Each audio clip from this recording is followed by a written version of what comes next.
I divide the teaching of photography into two large domains, craft and artistry. Craft is the technical skill required to effectively take pictures. This is basically all of the button pushing.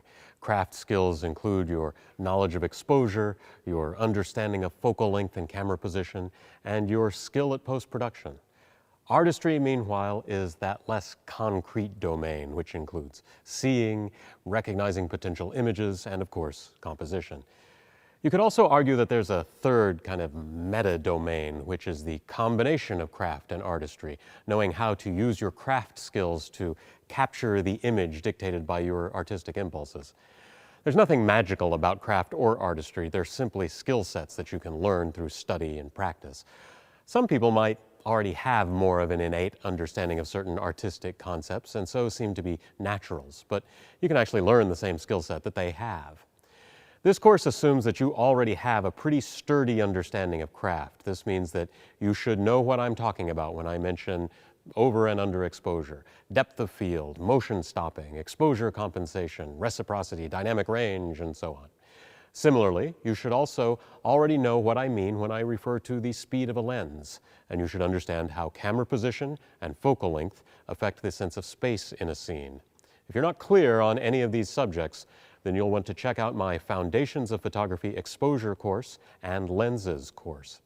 Also, for the bulk of this course, we're going to be working in black and white. By removing color from the compositional equation, we'll be able to concentrate simply on geometry and tone and explore their interrelationships. You can learn all about black and white in Foundations of Photography Black and White. Camera-wise, doesn't really matter what you use for this course as long as you're comfortable operating it. SLR, point and shoot, camera phone, or even a film camera, they're all fine. Now I'm going to be lynched by legions of film shooters who are going to be mad at me that I put that after camera phone, but I'm going to just leave it that way anyway. When we get to some post-production questions, you might find that we discuss some camera features that you don't have on your camera, but for the composition lessons themselves, you'll be fine with just about anything.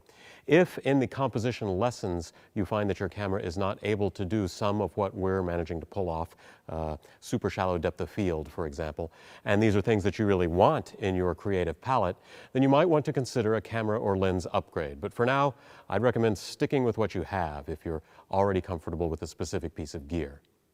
You don't have to be an absolute master of any of these concepts. You just need to know what they mean and how to control the appropriate settings on your camera.